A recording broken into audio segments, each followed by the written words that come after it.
తనను కలవడానికి వచ్చిన ఎమ్మెల్యేలు మంత్రులకు దిశానిర్దేశం చేశారు సీఎం రేవంత్ రెడ్డి. తాను మారాను, మీరు కూడా మారండి అని ఎమ్మెల్యేలకు సూచించారు ముఖ్యమంత్రి. ఇవాళ అందరు మంత్రులకు తానే ఫోన్ చేసి శుభాకాంక్షలు చెప్పానని వారికి గుర్తు చేశారు. ఎమ్మెల్యేల పనితీరుపై సర్వే రిపోర్టులు తన దగ్గర ఉన్నాయని చెప్పారు.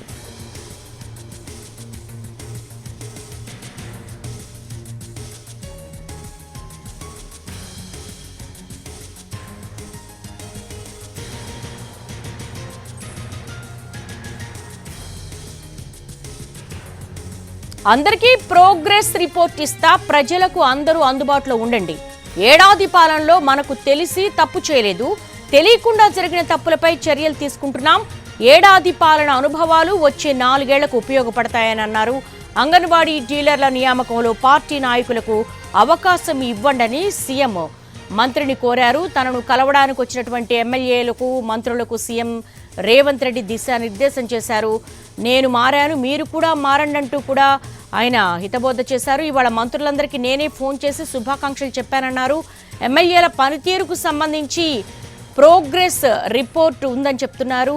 అది ఆ రిపోర్ట్ కూడా అందరికీ ఇస్తామని చెప్తున్నారు.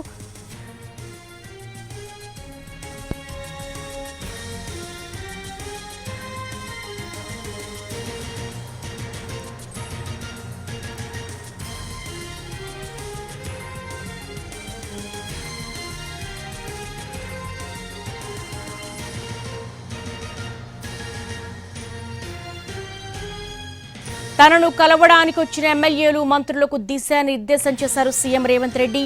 తాను మారాను, మీరు కూడా మారండి అని ఎమ్మెల్యేలకు సూచించారు ముఖ్యమంత్రి. ఇవాళ అందరూ మంత్రులకు తానే ఫోన్ చేసి శుభాకాంక్షలు చెప్పారని వారికి గుర్తు చేశారు. ఎమ్మెల్యేల పనితీరుపై సర్వే రిపోర్టులు తన దగ్గరున్నాయని, అందరికీ ప్రోగ్రెస్ రిపోర్ట్ ఇస్తానని చెప్పారు సీఎం. ప్రజా ప్రతినిధులంతా ప్రజలకు అందుబాటులో ఉండాలని సూచించారు. ఏడాది పాలనలో మనకు తెలిసి తప్పు చేయలేదని, తెలియకుండా జరిగిన తప్పులపై చర్యలు తీసుకున్నామని ఎమ్మెల్యేలు మంత్రులతో చెప్పారు సీఎం రేవంత్ రెడ్డి. ఏడాది పాలన అనుభవాలు వచ్చే 4 ఏళ్లకు ఉపయోగపడతాయన్నారు. అంగన్వాడీ డీలర్ల నియామకంలో పార్టీ నాయకులకు అవకాశం ఇవ్వండని సీఎంను ఓ మంత్రి కోరగా, ఆన్లైన్లో దరఖాస్తులు తీసుకుని పారదర్శకంగా నియామకాలు చేయకపోతే తప్పుడు సంకేతాలు వెళతాయని చెప్పారు సీఎం రేవంత్ రెడ్డి. ఉపాధ్యాయుల నియామకం, ప్రమోషన్లు గత ప్రభుత్వం ఎందుకు వచ్చిన లొల్లి అని చేయలేదు, కానీ మనం ఎవరికీ ఇబ్బంది లేకుండా జాగ్రత్తగా చేశామన్నారు. ఇకపై పార్టీ నాయకులకు ఎక్కువ సమయం కేటాయిస్తామన్నారు. మీరు నన్ను ఏ విధంగా అనుకుంటారో మిమ్మల్ని మీ కింది నాయకులు కూడా అలాగే అనుకుంటారన్నారు. స్థానిక సంస్థల ఎన్నికలు మనకు చాలా కీలకమని, స్థానిక సంస్థల ఎన్నికల్లో మనం గెలిచి తీరాలంటూ అందుకు అనుగుణంగా ప్లాన్ సిద్ధం చేసుకోమంటూ కూడా చెప్పారు. క్షేత్రస్థాయిలో ఏం జరుగుతుంది అన్న సమాచారం నా దగ్గర ఉంది, అందరికీ సంబంధించినటువంటి ప్రోగ్రెస్ రిపోర్ట్ కూడా ఉంది. ఆ ప్రోగ్రెస్ రిపోర్టును తెప్పించుకున్నానని, అది అందరికీ ఆ ప్రోగ్రెస్ రిపోర్టు ఇస్తానంటూ కూడా ఆయన వ్యాఖ్యానించినట్టుగా తెలుస్తోంది. ప్రజలందరికీ కూడా అందుబాటులో ఉండమని ఎమ్మెల్యేలకు మంత్రులకు సూచించారు.